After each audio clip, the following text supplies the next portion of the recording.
Ya,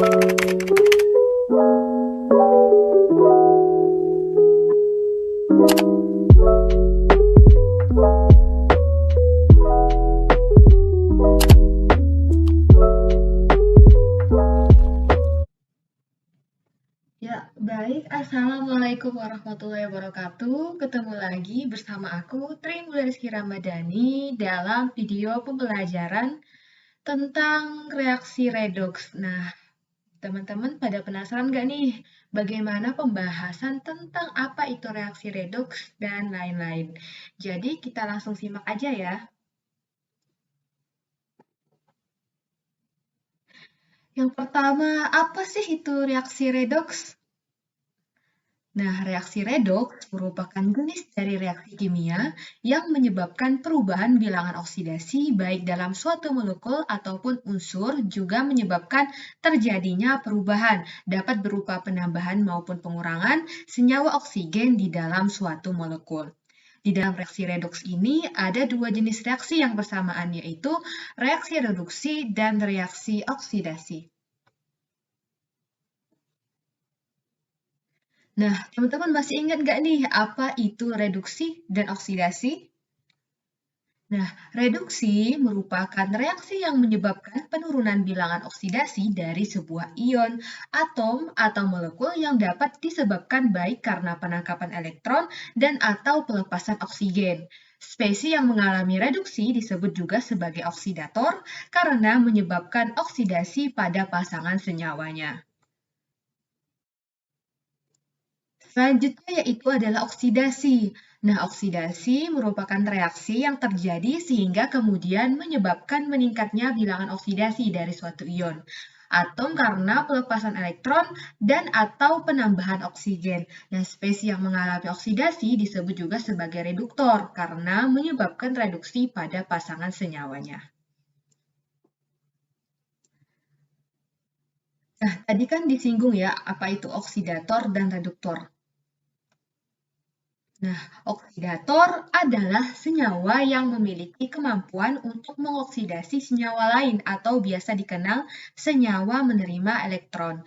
Oksidator adalah senyawa yang memiliki unsur dengan bilangan oksidasi tinggi seperti H2O2, MnO4-, CrO3, Cr2O72- atau senyawa yang sangat elektronegatif.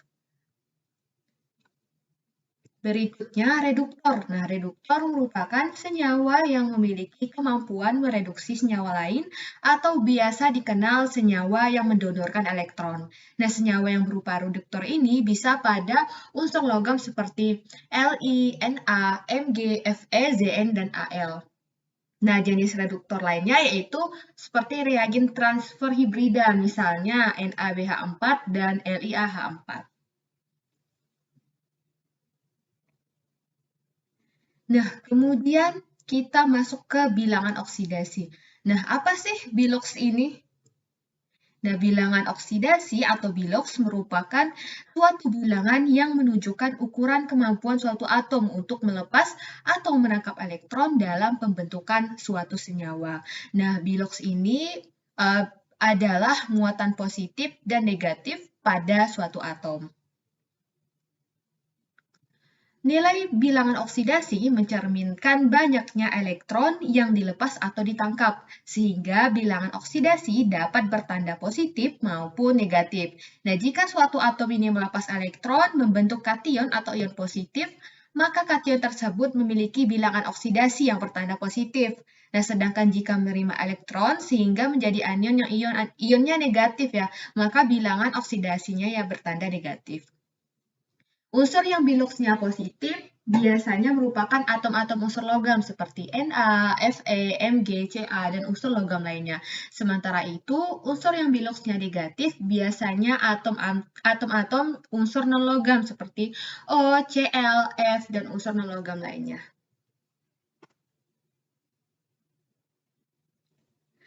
Nah, ternyata nih pada biloks itu ada cara ya dalam menentukan dari bilangan oksidasi ini. Nah, terdapat 8 aturan nih dalam menentukan bilangan oksidasi suatu atom. Nah, jadi kita bahas secara rinci ya. Yang pertama itu ada aturan yaitu bilangan oksidasi unsur bebas adalah 0. Nah, unsur bebas adalah unsur yang tidak bergabung atau berikatan secara kimia dengan unsur lain. Unsur bebas terbagi menjadi dua, yaitu unsur bebas berbentuk atom seperti C, Ca, Cu, Na, Fe, Al, dan Ne, dan unsur bebas yang berbentuk molekul seperti H2, O2, Cl2, P4, dan S8. Nah, kesemua unsur-unsur tersebut akan memiliki bilangan oksidasi 0. Selanjutnya aturan yang kedua, yaitu bilangan oksidasi ion monoatom atau satu atom dan poliatom atau lebih dari satu atom sesuai dengan jenis muatan ionnya. Nah, contohnya itu bilangan oksidasi ion monoatom Na+, Mg2+, dan Al3+, berturut-turut adalah positif 1, positif 2, dan positif 3. Nah, sedangkan bilangan oksidasi ion poliatom seperti NH4+, SO42-, dan PO43- berturut-turut adalah positif 1, positif 1, negatif 2, dan negatif 3 ya. Kemudian ada aturan yang ketiga, yaitu bilangan oksidasi unsur pada golongan logam 1A, 2A, dan 3A sesuai dengan golongannya. Nah, misal pada bilangan oksidasi golongan 1A, yang contohnya itu adalah atom H, Li, Na, K, Rb, Cs, dan Fr. Nah, sama dengan positif 1. Nah, contohnya bilangan oksidasi Na dalam senyawa NaCl, berarti bilox Na itu adalah positif 1. Kemudian pada golongan 2A, yaitu ada Be, Mg, Ca, Sr, Ba, dan Ra sama dengan positif 2. Nah, contohnya bilangan oksidasi Mg dalam senyawa MgSO2, yaitu adalah positif 2. Nah, kemudian pada golongan 3A, yaitu ada B, Al, Ga, In, dan Tl sama dengan positif 3. Nah, contohnya bilox Al dalam senyawa Al2O3 adalah positif 3. Berarti ini sesuai dengan golongannya ya, teman-teman. Kemudian aturan yang keempat, yaitu bilangan oksidasi unsur golongan transisi atau golongan B lebih dari 1. Contohnya yaitu bilangan oksidasi dari Cu sama dengan positif 1 dan positif 2, bilangan oksidasi Au sama dengan positif 1 dan positif 3, bilangan oksidasi Sn sama dengan positif 3 dan positif 4. Kemudian ada aturan yang kelima, yaitu jumlah bilangan oksidasi unsur-unsur yang membentuk ion sama dengan jumlah muatannya. Nah, contohnya yaitu NH4+ nih sama dengan positif 1. Nah, bilox H itu kan sama dengan positif 1 kan. Nah, atom H itu kan memiliki di situ indeksnya 4 atau H-nya ada 4 gitu ya. Maka bilox H dikalikan dengan indeksnya. Karena indeksnya itu 4, berarti 4 dikali positif 1. Berarti sama dengan positif 4 gitu ya. Nah, karena jumlah muatan NH 4+ itu positif 1, maka bilox N itu berarti harus negatif 3 berarti ya. Agar ketika bilox N dan H dijumlahkan, hasilnya sesuai dengan jumlah muatannya, yaitu positif 1. Kemudian ada aturan yang keenam, yaitu jumlah bilangan oksidasi unsur-unsur yang membentuk senyawa sama dengan 0. Nah, contohnya pada senyawa H2O. Nah, bilox H itu kan sama dengan positif 1. Nah, atom H ini memiliki indeks 2 atau atom H-nya ada 2 di situ. Nah, sehingga bilox H itu dikalikan sama dengan indeksanya yaitu 2. Berarti positif 1 dikali 2 sama dengan positif 2 kan. Nah, agar jumlah bilox H dan O sama dengan 0, maka bilox O tersebut di situ harus bernilai negatif 2. Selanjutnya itu aturan ketujuh, yaitu bilangan oksidasi hidrogen bila berikatan dengan logam sama dengan negatif 1. Bila H berikatan dengan non-logam itu sama dengan positif 1. Nah, contohnya itu bilox H dalam AlH3 sama dengan negatif 1. Nah, kenapa begitu? Jadi, atom Al merupakan unsur logam golongan 3A. Nah, tadi kan ada aturan yang sebelumnya itu. Sehingga bilox Al itu sama dengan positif 3 kan. Nah, Tadi kita ingat aturan dari Bilox poin 6 tadi ya. Nah, jumlah Bilox unsur-unsur yang membentuk senyawa itu sama dengan 0 kan. Jadi, apabila Bilox Al dan H dijumlahkan, hasilnya itu harus 0. Nah, supaya Bilox Al ditambah Bilox H itu sama dengan 0, jadi Bilox dari H itu berarti sama dengan negatif 3. Nah, karena atom H memiliki indeks 3, maka Bilox H itu dibagi dengan indeks H. Nah, jadi negatif 3 dibagi 3 sama dengan negatif 1. Nah, terbukti jika Bilox H dalam AlH3 adalah negatif 1. Nah, selanjutnya ada aturan terakhir nih. Nah, bilangan oksidasi oksigen dalam senyawa peroksida sama dengan negatif 1. Bilangan oksidasi dalam senyawa non-peroksida sama dengan negatif 2. Nah, contohnya itu adalah Bilox O dalam BaO2 sama dengan negatif 1. Nah, atom Ba ini merupakan unsur logam golongan 2A sehingga Bilox Ba itu berarti sama dengan positif 2. Nah, jumlah Bilox Ba dan Bilox O itu harus 0. Ingat ya tadi aturan yang ke-6. Jadi, oleh karena itu, Bilox O harus bernilai negatif 2. Nah, karena atom O memiliki indeksnya 2, jadi Bilox O itu dibagi dengan indeks O-nya. Jadi, negatif 2 dibagi dengan 2 sama dengan negatif 1. Nah, terbukti jika Bilox O dalam BaO2 adalah negatif 1.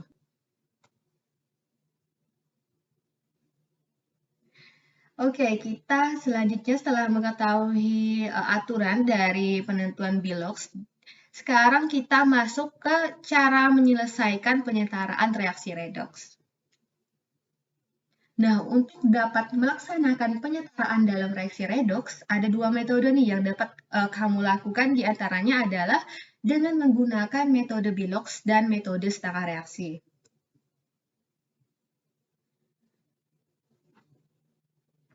Yang pertama yaitu dengan metode Bilox. Nah, metode Bilox ini dilakukan dengan melihat kecenderungan perubahan bilangan oksidasinya. Penyetaraan dilakukan dengan menyamakan perubahan bilangan oksidasi. Nah, adapun langkah-langkah dari penentuan dari metode Bilox ini yaitu yang pertama, menyetarakan unsur yang mengalami perubahan Bilox, menentukan Bilox masing-masing unsur atau senyawa, menentukan selisih perubahan Bilox, menyamakan perubahan Bilox dengan perkalian silang, menentukan muatan reaksi dan hasil reaksi. Jika muatan reaksi lebih negatif atau rendah, maka ditambah H+, berarti suasana asam. Jika muatan reaksi lebih positif atau tinggi, maka ditambah OH-, berarti suasananya basah. Kemudian menyetarakan hidrogen dengan menambah H2O pada tempat yang belum ada oksigennya. Nah, kita lanjut ke contoh penyetaraan reaksi redoks dengan metode Bilox. Nah, contohnya itu adalah reaksi Fe2+ ditambah dengan Cr2O72- menjadi Fe3+ dan Cr3+. Nah, yang pertama itu kita ke langkah pertama yaitu menyetarakan unsur yang mengalami perubahan Biloxnya. Nah, kita setarakan dulu nih dari Fe2+ plus Cr2O7- menjadi Fe3+ plus 2Cr3+. Nah, di sini kita lihat Fe ini sudah sama belum? Ini kan untuk menyetarakan unsur-unsurnya harus yang unsur sama ya. Jadi Fe2+ dan Fe3+. Nah, ini sudah sama belum? Jumlah atomnya di sini sudah sama-sama 1, berarti tidak perlu disetarakan lagi ya. Nah, untuk Cr nih, nah Cr di sini kan ada 2 kan, Cr2. Berarti di sini kita setarakan menjadi 2 Cr3+ gitu ya, teman-teman. Oke, selanjutnya ke tahap yang kedua yaitu menentukan Bilox masing-masing unsur atau senyawa. Nah, dari Fe ini tadi kan kita kan harus ingat ya aturan yang tadi ya. Berarti ini kan karena Fe2+ karena ini ada muatannya, berarti Biloxnya adalah muatan dari atom itu sendiri. Berarti Fe itu Biloxnya adalah positif 2. Kemudian dari Cr2O72- tadi kan kita lihat dari aturan yang tadi itu, berarti kalau atom O itu kan Biloxnya negatif 2 ya, berarti negatif 2 dikalikan indeksnya itu 7, berarti negatif 14, karena ini ada muatannya negatif 2, berarti negatif 14, supaya jadi negatif 2 berarti dikurang positif 12. Nah, berarti biloxnya adalah positif 12 dari CR2 itu ya. Oke, selanjutnya adalah Fe3+. Nah, Fe3+ tadi sama dengan Fe2+ ini berarti biloxnya adalah muatan atom itu sendiri. Jadi Fe3+ ini biloxnya positif 3. Kemudian bilox dari Cr3+. Nah, ini karena ini muatannya positif 3 ya, berarti dikali 2, berarti biloxnya adalah positif 6. Kemudian sudah ketemu nih bilox masing-masing unsur atau senyawanya, selanjutnya yaitu adalah menentukan selisih perubahan bilox. Nah, menentukan selisih perubahan bilox nih. Kita lihat dulu antara Fe2+ dan Fe3+ ya.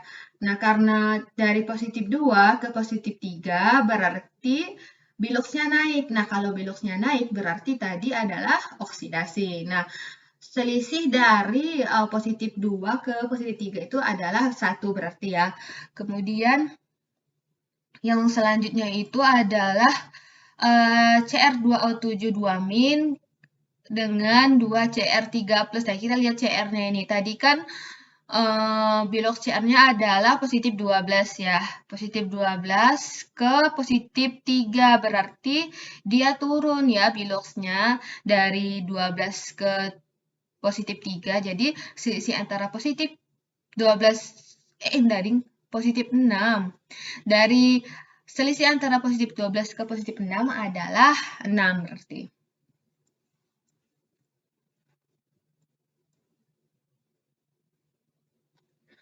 Selanjutnya yaitu menyamakan perubahan bilox dengan perkalian silang. Nah, di sini tadi kan sudah diketahui ya naiknya berapa, turunnya berapa. Nah, kita lihat dari Fe-nya dulu. Karena tadi Fe itu oksidasi, naiknya 1, dan Cr2O7- dengan 2Cr3+ ini reduksi, turunnya 6. Jadi kita untuk menyamakan perubahan biloxnya, kita kalikan silang ya. Jadi dari oksidasi ini, 1 ini kita kalikan 6, reduksi ini 6 ini kita kalikan 1 agar kita menyamakan perubahan biloxnya. Sehingga reaksi yang tadi itu akan menjadi 6 Fe2+ ditambah Cr2O7 2- menjadi 6 Fe3+ dan 2 Cr3+.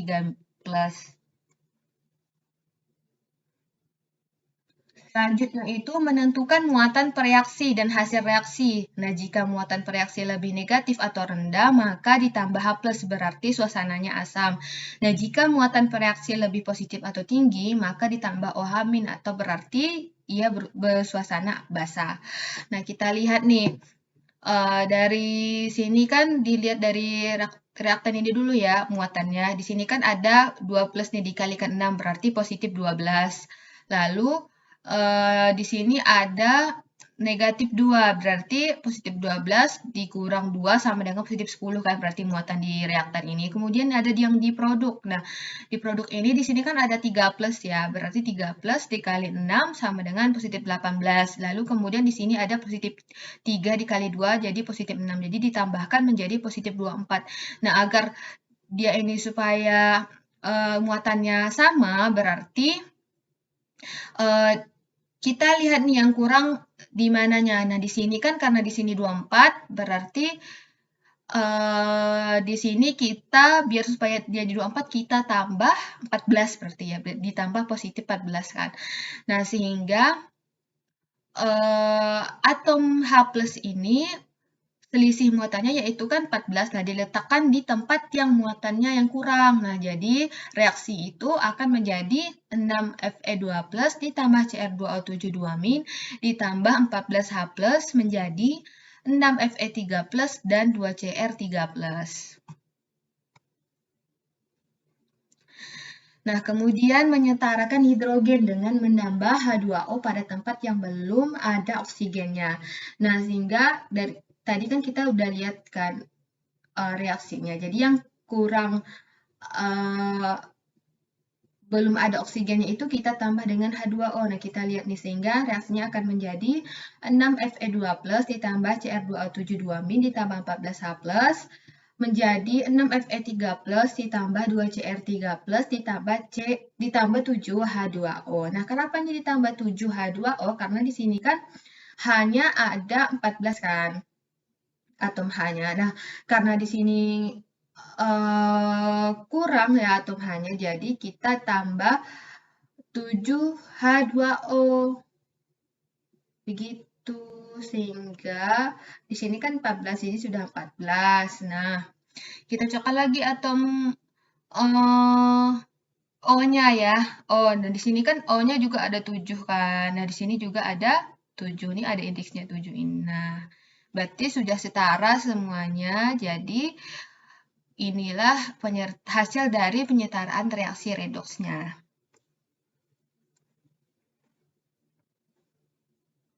Nah, selanjutnya yaitu menggunakan metode setengah reaksi. Nah, metode setengah reaksi yaitu dilakukan dengan melihat elektron yang diterima atau dilepaskan. Nah, penyetaraan dilakukan dengan menyamakan jumlah elektronnya. Dasar dari penggunaan metode setengah reaksi ini adalah bahwa jumlah elektron yang dilepaskan pada setengah reaksi oksidasi sama dengan jumlah elektron yang diserap pada setengah reaksi reduksi. Nah, biasanya reaksi ini diutamakan pada reaksi yang sudah diketahui suasananya. Nah, misal suasana asam atau suasana basah. Kemudian di metode setengah reaksi ini ada juga langkah-langkahnya nih. Nah, langkah-langkahnya yaitu yang pertama, menuliskan setengah reaksi kedua zat yang akan direaksikan. Kemudian menyetarakan jumlah atom unsur yang terlibat, menambahkan H2O pada suasana asam, pada yang kurang O, dan pada suasana basah, pada yang kelebihan O. Ingat-ingat ya ini. Kemudian menyetarakan atom hidrogen dengan menambah H+ pada suasana asam dan OH pada suasana basah. Lalu menyetarakan muatan dengan menambah elektron dan menyamakan jumlah elektron yang diterima dengan yang dilepas dengan perkalian silang antar elektron didapat dari penambahan dari jumlah elektron yang tadi. Oke, kita langsung saja ke contoh ya teman-teman. Nah, contoh ini adalah reaksi dari MnO4- ditambah Cl- menjadi Mn2+ dan Cl2 pada suasana asam ya teman-teman. Nah, yang pertama itu adalah menuliskan setengah reaksi kedua zat yang akan direaksikan. Kita lihat dulu kan, kira-kira yang mana nih temannya gitu ya, teman-teman oksidasi dan teman-teman reduksinya. Jadi kita lihat dari MnO4 ya, MnO4- berarti temannya adalah Mn2+ ya. Kita tulis dulu nih setengah reaksinya. Kemudian Cl-, nah Cl- berarti sama dengan Cl2, berarti udah kita tulis lagi. Kemudian yang kedua itu menyetarakan jumlah atom unsur yang terlibat. Nah, pertama kita lihat dari MnO4- dan Mn2+, ini kan sama-sama ada satu ya Mn-nya. Berarti udah setara. Yang kedua itu adalah tadi kan Cl- dan Cl2 ya. Di sini kan Cl-nya ada 2, berarti di sini ditambah 2 juga berarti. Nah, sekarang sudah setara nih. Nah, kalau sudah setara, kemudian menambah H2O pada suasana asam, pada yang kurang O, dan pada suasana basah, pada yang kelebihan O. Nah, ini karena dia suasana asam, berarti kita tambah H2O pada yang kurang O ya teman-teman ya. Karena yang kurang O kita lihat dulu di MnO4- dan Mn2+. Nah, di sini kan karena O di sini kan udah ada 4 ya, berarti yang kurang tadi di Mn2+. Jadi karena yang kurang di Mn2+ berarti ditambah, karena di sini O-nya 4, berarti di sini ditambah 4 H2O. Nah, karena kalau di Cl nih, kalau di Cl kan nggak ada, sama-sama nggak ada O-nya ya, berarti nggak perlu. Nah, kemudian menyetarakan atom hidrogen dengan menambah H+ pada suasana asam dan OH- pada suasana basah. Nah, karena ini dalam suasana suasana asam, maaf, karena ini dalam suasana asam maka ditambah H+ kan teman-teman. Nah, kita lihat di sini, kan tadi ada 4H2O ya teman-teman, berarti hanya ada 2 kali 4, berarti ada 8. Berarti di sebelah kiri ini kekurangan 8H, jadi ditambah dengan 8H+. Untuk di bawahnya nggak usah diapa-apain lagi karena sama-sama tidak ada H dan O. Kemudian selanjutnya adalah menyetarakan muatan dengan menambah elektron. Nah, kita lihat satu-satu lagi. dari MnO4- plus 8H plus dengan Mn2 plus ditambah 4H2O. Nah, di sini kan ada 8H plus ya, 8 muatan positif, dan dikurang dengan yang muatan negatif 1 ini. Nah, jadi ada sekitar positif 7 berarti ya. Di sini ada positif 7 karena di sini adanya positif 2, berarti supaya mereka muatannya sama, jadi selisih elektron per reaksinya 7 dan hasil reaksinya 2, jadi kita kurangi gitu ya teman-teman. Jadi karena di sini ada 7, di sini ada 2, jadi 7 dikurang 2 adalah 5, sehingga yang kelebihan ion positif tadi kita tambah elektron, nah biar sama-sama mereka jumlah muatannya sama gitu. Kemudian di 2Cl- dan Cl2. Nah, karena di sini ada negatif 2 kan muatan di sini, berarti di sini kan kurangan elektron. Jadi ditambah dengan 2 elektron. Nah, kemudian selanjutnya yaitu adalah menyamakan jumlah elektron yang diterima dengan yang dilepas dengan perkalian silang antar elektron. Nah, ini didapat dari penambahan jumlah elektron. Nah, kita samakan nih. Jadi di sini kan ada 5 elektron, sedangkan di sini ada 2 elektron. Nah, sehingga kita harus samakan. Jadi bagaimana harus sama? Berarti kita kalikan silang aja gitu ya teman-teman. Berarti di sini karena ada 5 elektron berarti kita kalikan 2. Nah, di sini karena ada 2 elektron berarti dikalikan 5. Sehingga hasilnya menjadi 2 MnO4- plus 16H plus 10 elektron menjadi 2 Mn2 plus dan 8H2O. Lalu kemudian untuk Cl ini berarti 10 Cl- menjadi 5 Cl2 dan 10 elektron. Kemudian dari hasil ini kita tambahkan teman-teman untuk menghasilkan hasil reaksi akhirnya. Jadi jika ditambahkan, di sini kan ada 10 elektron ya di reaksi di sini. Di sini ada juga 10 elektron sehingga kita bisa coret-coret di sini 10E, 10E habiskan teman-teman ya. Jadi nanti hasilnya sisa 2 MnO4- ditambah 10 Cl- ditambah 16H plus menjadi 2 Mn2 plus ditambah 5 Cl2- ditambah 8H2O. Sehingga ini hasil reaksi dari penyetaraan reaksi redoksnya.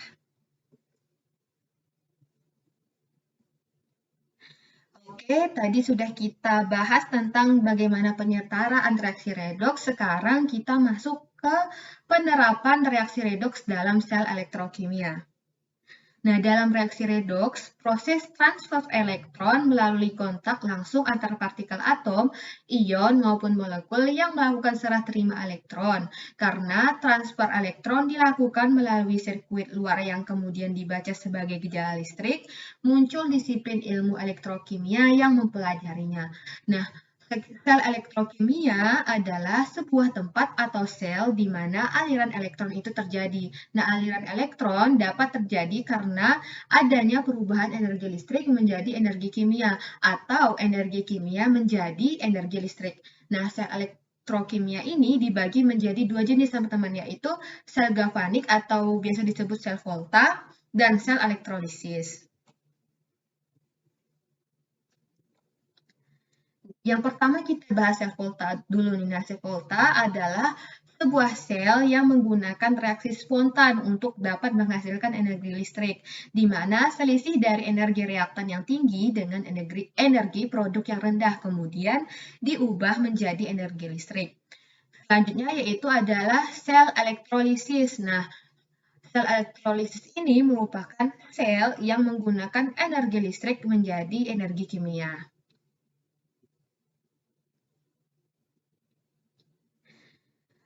Baik, dari kedua sel tersebut ini ada persamaan nih dari keduanya. Yang pertama itu adalah menggunakan reaksi redoks, terjadi oksidasi di anoda, kemudian terjadi reduksi di katoda, lalu ada elektron akan mengalir atau berpindah dari anoda ke arah katoda.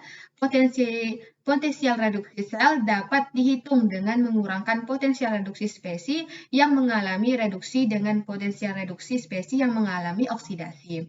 Kemudian terdapat perbedaannya juga, yaitu anoda yang ada pada sel volta memiliki muatan negatif karena anoda pada sel volta merupakan sumber elektron, sedangkan katodanya memiliki muatan positif. Nah, sedangkan anoda pada sel elektrolisis memiliki muatan positif karena menarik ion negatif atau anion yang terdapat di dalam larutan, sedangkan katodanya yang bermuatan negatif.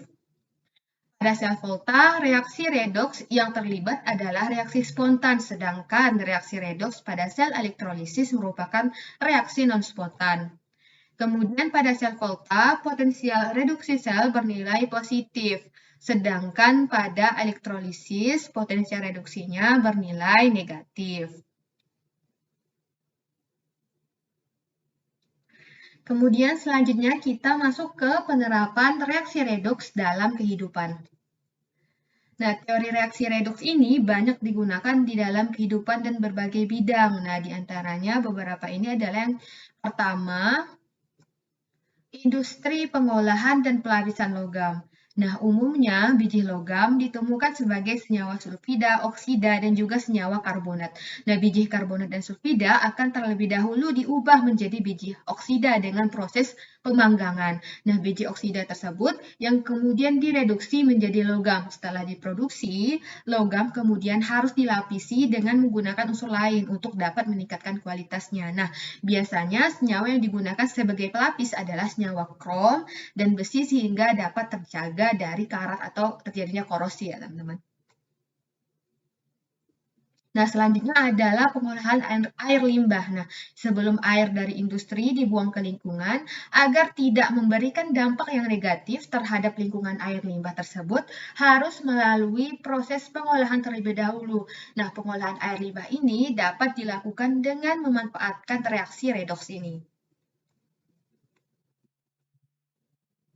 Selanjutnya ada industri aki dan baterai. Nah, sumber listrik searah yaitu aki dan baterai menggunakan reaksi redoks pada aplikasinya, di mana reaksi yang terjadi pada baterai adalah Zn solid ditambah 2 MnO2 solid ditambah 2 NH4 plus aquos menjadi Zn2 plus aquos ditambah Mn2O3 solid ditambah 2NH3 aquos ditambah H2O liquid. Nah, sedangkan reaksi yang terjadi pada aki adalah Pb solid ditambah 2 PbO2 solid ditambah 4H4 plus aquos ditambah 2 SO42 min aquos menjadi 2 PbSO4 solid ditambah 2 H2 liquid.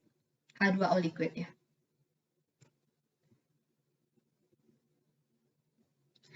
Nah, selain dari penerapan reaksi redoks yang berbagai macam tadi ya, yang menguntungkan, nah sekarang ternyata terdapat penerapan reaksi redoks yang merugikan nih teman-teman. Nah, kira-kira apa ya? Yuk kita lihat. Oke, ternyata korosi ya teman-teman, seperti yang saya sebutkan di awal tadi. Korosi atau perkaratan adalah peristiwa terkikisnya logam oleh zat lain, misalnya besi, oleh udara. Nah, dalam kehidupan kita sehari-hari ini, korosi dapat dijumpai pada bangunan, peralatan transportasi, atau peralatan elektronik yang menggunakan komponen logam tertentu seperti seng, tembaga, atau besi. Nah, seng yang digunakan sebagai atap bangunan dapat mengalami kebocoran akibat korosi. Nah, besi untuk pagar juga dapat mengalami korosi. Nah, munculnya karat pada besi atau korosi besi ini merupakan salah satu akibat reaksi redoks antara suatu logam dengan berbagai zat di lingkungannya yang menghasilkan senyawa-senyawa yang tidak dikehendaki. Nah, dilihat dari aspek elektrokimianya, Korosi merupakan proses terjadinya transfer elektron dari logam ke lingkungannya. Nah, logam ini berlaku sebagai sel yang memberikan elektron atau sebagai anodanya, dan lingkungannya ini sebagai penerima elektron atau katodanya. Nah, reaksi yang terjadi pada logam yang mengalami korosi adalah reaksi oksidasi ya, teman-teman, di mana atom-atom logam larut ke lingkungannya menjadi ion-ion dengan melepaskan elektron pada logam tersebut. Nah, sedangkan dari katoda ini terjadi reaksi di mana ion-ion dari lingkungan mendekati logam dan menangkap elektron-elektron yang tertinggal pada logam. Nah, dampak yang dapat ditimbulkan dari korosi ini sungguh luar biasa ya teman-teman. Nah, berdasarkan pengalaman pada tahun-tahun sebelumnya, ini saya baca di sebuah website di Indonesia, 20 tahun lalu saja biaya yang ditimbulkan akibat korosi dalam bidang industri mencapai 5 triliun rupiah. Nah, nilai tersebut ini memberi gambaran kepada kita betapa besarnya dampak yang ditimbulkan korosi, dan nilai ini semakin meningkat setiap tahunnya karena belum terlaksananya pengendalian korosi secara baik di bidang industri.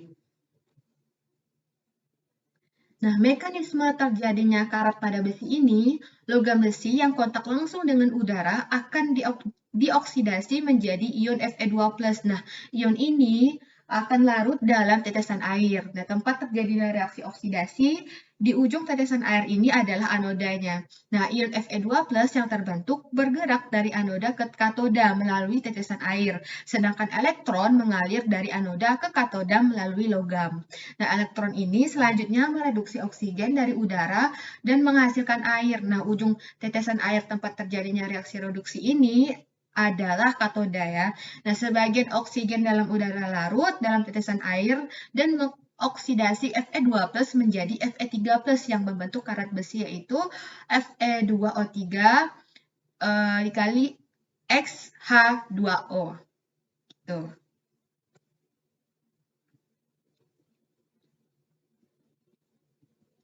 Nah, tadi kan ada beberapa penyebab korosi, pengertian korosi. Nah, sekarang ternyata kita dapat juga mencegah korosi ini, teman-teman. Nah, contohnya, salah satu contohnya yaitu dengan zat campuran atau zat impuritis dalam logam dibuat tersebar secara homogen. Nah, perlakuan awal sejak pembuatan logam diupayakan agar zat-zat pengotor atau impuritisnya yang dicampurkan dalam logam harus tersebar secara homogen dan merata dalam logam sehingga tidak terjadi perbedaan potensial listrik antara bagian dalam logam tersebut. Nah, jadi cara ini merupakan upaya pencegahan dini sebelum upaya-upaya lain ini dilakukan gitu ya. Kemudian selanjutnya itu adalah mencegah logam kontak dengan oksigen dan air. Nah, korosi besi ini kan memerlukan keberadaan oksigen dan air sekaligus ya. Jika hanya ada salah satu saja, maka korosi ini tidak terjadi. Nah, jadi korosi ini dapat dicegah dengan cara melindungi besi dengan lapisan pelindung seperti cat atau logam lain yang tahan dengan korosi. Jadi cat ini di samping untuk tujuan dekoratif atau mempercantik pemandangan saja, juga secara kimiawi dapat melindungi logam besi dari proses korosi ini. Selanjutnya yaitu adalah memberi perlindungan katoda atau pengorbanan anoda. Nah, menggunakan logam lain yang kurang reaktif banding besi atau mempunyai potensial elektroda yang lebih positif seperti timah atau tembaga. Nah, kalau kita lihat dari harga potensial reduksi Fe menjadi Fe2+, harga E0-nya yaitu negatif 0,44 volt, sedangkan Sn menjadi Sn2+, mempunyai harga E0-nya sama dengan positif 0,14 volt, dan Cu2+ mempunyai harga E0-nya yaitu 0,34 volt. Nah, dari harga E0 ini, maka kamu dapat menyimpulkan sendiri bahwa yang paling mudah teroksidasi yaitu adalah besi, ya benar. Oke, dari penjelasan tadi, semoga dapat bermanfaat ya teman-teman. Hanya itu yang dapat saya sampaikan. Maaf tadi untuk di pertengahan atau di awal atau di akhir saya terdapat terkendala atau seperti terbata-bata atau penjelasannya kurang maksimal gitu, mohon maaf karena kita di sini juga sama-sama belajar, saya juga sama-sama belajar. Jadi semoga video yang saya share ini dapat bermanfaat untuk teman semua. Terima kasih sudah menonton.